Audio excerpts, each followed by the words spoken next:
नमस्कार दोस्तों, आपका स्वागत है रॉयल पत्रिका में और मैं हूं आपके साथ हरी। राजस्थान में कांग्रेस हो या बीजेपी की सरकार हो, हर बार एक ही सवाल है, वो बड़ी प्रबलता से उठता हुआ नजर आता है और वो है पेपर चोरी का, पेपर लीक का। और जो राजस्थान के एजुकेशन सिस्टम में जो फ्रॉड है उसको लेकर बड़े सवाल है, वो हर बार खड़े होते हैं। अब एक और राजस्थान में मुद्दा है, वो सामने आ रहा है, ओमार सीट है, उसको लेकर बड़ा फ्रॉड है, वो नजर आ रहा है। आज हमारे पास में हनुमान किसान है, जो कि युवाओं की आवाज है, वो बनते हैं हर बार। और हम उनसे जानने की कोशिश करेंगे कि ये पूरा मामला क्या है। भाई साहब, सबसे पहले तो ये ओमार वाला क्या मामला है पूरा? देखिए, कई सारी ऐसी भर्तियां थी जिस भर्तियों में हमने शुरू से ही सुनते आए हैं कि किसी भी प्रतियोगी परीक्षा में जब एग्जाम होती है तो उसका जो पेपर होता है वो कभी प्रिंटिंग प्रेस से पेपर लीक हो जाता है, कई बार जो होता है एग्जाम सेंटर से पेपर लीक हो जाता है। अब तक जो प्रदेश के सामने था वो केवल यही था कि पेपर लीक होते रहे। बीच में कुछ भर्तियां थी जिन भर्तियों में सामने आया कि पेपर लीक नहीं होता, पेपर लीक के साथ साथ जो डिग्रियां होती है वो डिग्रियां भी फर्जी निकलती है, सर्टिफिकेट भी फर्जी निकलते हैं। और कई ऐसे अभ्यर्थी जिनके पास कोई योग्यता नहीं होती, उसके बावजूद भी उसको फर्जी सर्टिफिकेट देके पेपर लीक के माध्यम से उसका चयन हो जाता है। लेकिन सर, 15 अगस्त 2019 का एक मामला था। उस मामले के तहत जो खुलासे हुए यूपी गोमती नगर में, वो बहुत पीड़ादायक थे। उसमें पहली बार जो है ये प्रदेश की जो हरकतें थी, जो कर्मचारी सिस्टम में बैठे हुए थे, जिनको सरकार ने एक बहुत अच्छे पद पर बैठाया था, जिसको लेकर जब उनका चयन हुआ तो प्रदेश के युवा और उनके गांव वाले रिश्तेदारों ने उनको मिठाइयां बांटी, स्वागत किया कि आप कर्मचारी चयन बोर्ड के अध्यक्ष बन रहे हो, आप कर्मचारी चयन बोर्ड में आपकी पोस्टिंग हुई है। एक युवा को खुशी होती है कि हम लाखों जो युवा है उनके भविष्य की रखवाली करेंगे। लेकिन उस प्रकरण ने इस प्रदेश को आज शर्मसार किया है और सरकार, दोनों सरकारों को जो है कहीं ना कहीं आंखों में आंखें डालकर ये बताने का प्रयास किया है कि किस प्रकार से आपके द्वारा जो चुनिंदे लोग हैं वो युवाओं के सपनों के साथ खिलवाड़ कर रहे हैं। उस भर्ती में ये बताया गया कि 2018 में 3 भर्तियां थी। उन 3 भर्तियों में किस प्रकार से ओएमआर घोटाला हुआ। वो एक अभ्यर्थी एग्जाम देने जाता है और ओएमआर भरकर जब घर आता है तो उसको ये आशा रहती है कि अब मेरी ओएमआर मैंने भर दी, मेरे पर्सन सही है, मेरा चयन हो जाएगा। लेकिन कुछ कीड़े ऐसे हैं, उनके द्वारा सिस्टम में ही धांधली की जाती है और ओएमआर में एक तो अंक बढ़ाकर घोटाला और दूसरी ओएमआर भरकर घोटाला, जो बहुत पीड़ादायक है। और आज पूरा प्रदेश जो है चारों तरफ थू थू हो रही है। ये पक्ष और विपक्ष दोनों का मामला ही नहीं है, पक्ष विपक्ष कितने लड़े, लेकिन प्रदेश का युवा अपने आप को तगड़ा महसूस कर रहा है। और पहली बार इस मुद्दे से प्रदेश के युवाओं की जेन में सवाल लगा कि क्या हम जिसको भी मतदान कर रहे हैं, जिसको भी हम वोट दे रहे हैं, वो हमारी रक्षा कर रहा है, क्या हमारे भविष्य की वो रक्षा कर पा रहे हैं। ये मैच 3 भर्ती का मामला नहीं है। तत्कालीन जो अध्यक्ष साहब थे उस समय 26 फरवरी 2018 में बीएल जाटावर जी के अध्यक्ष बने थे। बीएल जाटावर जी के अध्यक्ष बनने के बाद में जो वहां पर मेंबर थे, तमाम मेंबरों का पोस्ट खाली थी और सरकार चेंज हुई और बीएल जाटावर जी ने जो तमाम जो 4 मेंबर थे उनकी पावर खुद के पास ली, सरकार को लेटर लिखा, खुद के पास पावर आ गई। 2019 में मामला हुआ, 20 में मामला हुआ और 2021 16 जनवरी 2021 को जब सरकार को लगा कि बहुत ज्यादा ओवर हो रहा है, कि घोटाला करो लेकिन किसी को पता नहीं पड़ना चाहिए, जब पब्लिक में प्रदेश का युवा चीख चीख कर कह रहा था कि बार बार पेपर लीक हो रहे हैं, बार बार घोटाले हो रहे हैं, तो 16 जनवरी को वो इस्तीफा देते हैं और उसी समय तुरंत उनका इस्तीफा स्वीकार भी कर लिया जाता है।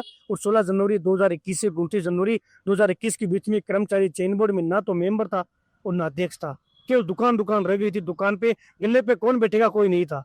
उस दौरान जो भी कल परसों संजय माथुर पकड़ा गया है, उसने क्या कांड किए होंगे। उसने कई सारी ओएमआर जो थी उनको साइड में कर दी, कई सारी ओएमआर आज नहीं मिल रही। मुझे पूरा भरोसा है कि एसओजी ने उसका जो है बढ़िया खातिरदारी कर रही होगी और वो कई बड़े लोगों का नाम लेगा। उसके बाद में कई सारी वैकेंसी ऐसी थी जो पेंडिंग रह गई थी, उन वैकेंसियों को लेकर जो है एग्जाम डेट घोषित नहीं हुई थी। उसी जनवरी 2021 में 6 पारियों में पटवारी का जो है एग्जाम होना प्रस्तावित था, लेकिन उस एग्जाम को भी उन्होंने बिना किसी कारण के अचानक से स्थगित कर दिया। लाखों युवा तैयारी कर रहे थे, उनके अभिभावक तैयारी कर रहे थे कि ये भर्तियों में परीक्षा होगी तो मैं मेरे बेटे बेटे की शादी करूंगा, लेकिन उन्होंने अपनी मर्जी के अनुसार स्थगित कर दिया और बोर्ड में से चल दिया। हमारी मांग है कि उनकी जांच होनी चाहिए, उनसे भी सवाल जवाब होना चाहिए। मैं आरोप नहीं लगा रहा, लेकिन मैं सवाल कर रहा हूँ कि आपकी जवाबदेही है, आप सिस्टम में थे तो आपको जो है उनसे सवाल जवाब होना चाहिए कि आपकी जिम्मेदारी थी कि आपके नीचे किस प्रकार से घोटाले हुए हैं। 5/10/2023 से 5 ऑप्शन आया है, यानी कि इस दिनांक से पहले पहले तमाम भर्तियों में ओएमआर घोटाला ये सब हुआ है। वर्तमान की भर्तियों में हुआ है कि नहीं हुआ, ये विशेष जांच का मामला है जो प्रदेश के युवा मांग कर रहे हैं। हमारी सरकार से मांग है कि बीजेपी सरकार जब बनी थी तो सरकार ने वादा किया था कि हम सीबीआई जांच करवाएंगे। आज कर्मचारी चयन बोर्ड संवैधानिक संस्था नहीं रहा, उसको भंग किया जाए, पुराने जितने भी कर्मचारी है उन कर्मचारियों को हटाया जाए और तमाम भर्तियां 18 के बाद का तो सामने आएगा, हो सकता है 18 का पहले का भी हो, लेकिन उस समय हम भी एक्टिव नहीं थे, हमें भी नहीं पता। मुझे 2021-22 का ज्यादा पता है कि इस दौरान मैं जो फील्ड में एक्टिव था सारी चीजें समझ में भी आने लगी थी, लेकिन इससे पहले की चीजें भी विभिन्न एफआईआर के माध्यम से हमारे संज्ञान में आ रही है, जो बहुत पीड़ादायक है।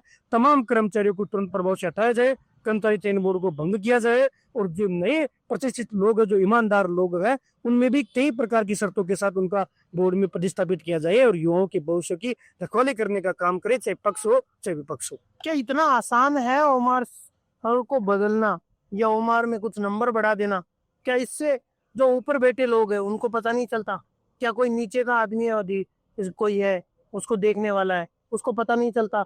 क्या स्टूडेंट्स के सामने ओमार है, वो जब वो भर के भेजता है तो उसको नहीं पता रहता कि यार मेरे इतने एक नंबर आ जाने चाहिए, नहीं आ रहे हैं? इसमें ये होता है कि जैसे किसी अभ्यर्थी ने ओमार भरकर भेज दी, उसने फाइनल आंसर की से अपना मिला यार, उसको लग रहा है कि जैसे 200 में से मेरे 160 नंबर है, लेकिन वो करते क्या है कि जैसे जिनके ओमार भरेंगे उनके 165 नंबर कर देंगे, तो 160 वाले तो भी फेल हो गया बेचारा। और कितनी ओमार भरी किसको पता है? ये 2 साल में जो सामने आ रहा है ना, ये प्रत्येक बेरोजगार के दिमाग में ये ऐसा भ्रम पैदा हो गया कि इसका कोई इलाज नहीं था, क्योंकि ये इसका एक इलाज है कि उनको जांच करना पड़ेगा और पानी का पानी और दूध का दूध सरकार को जो है प्रदेश के युवाओं के सामने लाना पड़ेगा, वरना सरकार को न केवल पंचायती चुनाव में, मैं कह रहा हूँ कि आगे वाले चुनाव में भी भारी नुकसान होगा। एक बात और कहनी पड़ेगी कि माननीय मुख्यमंत्री बजरंग सामाजिक कार्रवाई कर रहे हैं। ये 28 जनवरी 2025 को एफआईआर दर्ज हुई थी, उसके बाद में अलग अलग चरणों के माध्यम से 4 बार हमारी वार्ता हुई है इसी प्रकरण में। 4 बार हमने संज्ञान में दिलवाया है कि ऐसा कोई प्रकरण है, आप कोशिश करो तो कुछ ना कुछ निकल के आएगा, और निकल कर आया है। मैं जांच एजेंसी एसओजी का भी धन्यवाद करूंगा कि आपने 2 राबो लिमिटेड कंपनी का जो प्रोग्रामर, जो डाटा एंट्री ऑपरेटर था साधान खान और पंकज कुमार, विनोद कुमार गौड़, उन दोनों को आपने गिरफ्तार किया है, लेकिन ये दोनों पहले भी यूपी में गिरफ्तार हो चुके हैं। अब विशेष बात यह है कि इनके एक एक शब्द और इनके ये जो इनको राजस्थान में बंदे किसने दिए, क्या रहा, पूरा प्रकरण प्रदेश के युवाओं के सामने आना चाहिए। और आपने एक बात कही थी कि ऊपर पता नहीं रहता, ये संभव नहीं है कि आपने 16 जनवरी 2021 को बीएल जटाऊ जी का अचानक से इस्तीफा स्वीकार कर लिया। पहला जो अध्यक्ष बना था वो सेम डे बन गया था, दूसरा अध्यक्ष बना था जो पहला अध्यक्ष था उसी दिन दूसरा अध्यक्ष बन गया, तीसरा जो अध्यक्ष बना था नंद मेरुका जी, वो स्टार्टिंग जिस दिन थे ना उसके 23 फरवरी को हुए थे 2018 को, और 24 फरवरी को बीएल जटाऊ जी बन गए। तो जब बीएल जटाऊ जी 16 जनवरी 2021 को हटे तो आपने 29 जनवरी 2021 तक क्या किया? क्योंकि आपको पता है कि आपकी प्री प्लानिंग नहीं थी, आपने जो है उनको अचानक उनको हटाना पड़ा था, जेएन भर्ती का घोटाला और लाइब्रेरियन भर्ती के घोटाले के कारण। जब आपने उनको हटा दिया तो गिरफ्तार क्यों नहीं किया? तो जांच तो करवाते। और जब यूपी में मामला दर्ज हुआ और कर्मचारी चयन बोर्ड को उस मामले का जो अवगत करवाया गया, तो बोर्ड ने क्या किया? बोर्ड ने कमेटी बनाई, कमेटी में जो आज गिरफ्तार हुए ना, इन दोनों को उस कमेटी में मेंबर बना दिया और उन्होंने पूरा मामला रपा दफा कर दिया। आपको उस समय कम से कम नजदीकी थाने में, एसओजी में, जांच एजेंसी में सरकार को अवगत करवाना चाहिए था। अब बीएल जटाऊ जी ने अवगत करवाया कि नहीं करवाया हो तो वो बता पाएंगे, इसलिए हमारी मांग यही है। हम उन पर आरोप नहीं लगा रहे, सवाल जवाब कर रहे हैं। प्रदेश के युवाओं में इस समय तो प्रदेश के युवा बहुत ही ज्यादा पीड़ा में है, उनके सवाल सब दिमाग में कई सारे सवाल है, उन सवालों का जवाब सरकार को देना चाहिए, जांच एजेंसी को, जो तुरंत प्रभाव से। दूसरी बात है एसओजी में स्टाफ की कमी है, हम सरकार से ये भी मांग कर रहे हैं कि आप अतिरिक्त संसाधन भी दो ताकि प्रदेश के युवाओं को एसओजी पर, सरकार पर गर्व हो। आप न्याय दिलाओगे तो निश्चित तौर पर जो युवा है वो आपको वोट के रूप में तोहफा देगा। आप न्याय नहीं दिलाओगे, आप भी वही सब करोगे तो फिर युवा वोट की चोट करके आपको भी पिछली सरकार की तरह सजा देगा। हाँ, तो ये तो बिल्कुल जांच का विषय है कि वो बीच में है, वो क्यों वो कुछ समय के लिए वहां पे अध्यक्ष नहीं था, क्यों ये इतने घोटाले हुए, क्यों ये ओमार सीट है वो इस पे लगातार घोटाले हो रहे हैं, और अगर ऊपर जो अधिकारी है उनको पता चल भी रहा है तो क्यों इस पे कार्रवाई नहीं हो रही है? एक आखिरी सवाल की तरफ मैं बढ़ूंगा, इस घोटाले को कैसे रोका जा सकता है? तो ओमार घोटाला है या पेपर लीक है या जितने भी राजस्थान सरकार, राजस्थान की जो युवा है उनके साथ जो हो रहा है, इसको कैसे रोका जा सकता है? देखिए, अगर मैं 2 साल की बात करूँ तो 2 साल में कहीं ना कहीं ये चीज तो हमारे सामने है कि पब्लिकली कोई जो पेपर लीक वाली जो चीजें हैं वो सामने नहीं आई। उसका परिणाम भी युवाओं को मिल रहा है कि आज देख रहे हैं कि गाँव में जो अंतिम चौर पे बिठा हुआ युवा उसको नौकरी मिल रही है। आज जिनके चयन हो रहे हैं उनकी अगर हम चीजें देखेंगे तो चीजें तो सही हुई है। पहले डीवी एजेंसी करवाती थी, अब आज डीवी तो समझ विभाग करवाता है। पहले रिजल्ट आता था 2 गुने की केवल रोल नंबर, अगर आप पास हो गए, मैं पास हो गया, तो मुझे नहीं पता रीजी पास हुए कि नहीं हुए, आपको पता नहीं मैं पास हुआ कि नहीं हुआ। आज जितने एग्जाम दे रहे हैं ना उनका सबकी मेरिट आ रही है, कि किसका बेटा कौन सी मेरिट पे स्टैंड कर रहा है, किसकी बेटी कितनी पर स्टैंड कर रही है, और किस जो जिसने एग्जाम दी उसके कितने नंबर है। उससे एक तो ये होगा कि जिस अभ्यर्थी को लग रहा है मेरे नंबर ज्यादा थे और नंबर कम आ रहे हैं, वो कोर्ट भी जा सकता है और केस भी कर सकता है। और दूसरा अभ्यर्थी ये पता लगा सकता है कि वो पढ़ता नहीं था, उसके नंबर कैसे आ रहे हैं, तो उसकी शिकायत भी कर सकता है। क्योंकि जो घोटाला सामने है ना, इसकी तो किसी ने शिकायत की होगी, वो भी तो किसी ने एफआईआर करवाई होगी। तो ऐसे ही जो घोटाले हैं वो सामने आते हैं। चीजें सुधर रही है, लेकिन ये ओएमआर घोटाला जो है कहीं ना कहीं चिंतित करने वाला मामला है। इसको लेकर तो सरकार को पुराने स्टाफ को न केवल हटाना पड़ेगा, सख्त निर्देश के साथ, सख्त नियमों के साथ, सख्त कानून के साथ, जो बड़े मगरमच्छ है उनको पकड़कर सजा देनी पड़ेगी, और प्रदेश के युवाओं को ये भरोसा दिलाना पड़ेगा। सबसे इम्पोर्टेंट पता है क्या है? भरोसा। कि युवा कैसे भरोसा करे, क्योंकि अंदर ओएमआर नहीं भरी जा रही, इसका भरोसा कैसे दिलाओगे युवाओं को? इसके लिए तुमने सरकार को चुना है।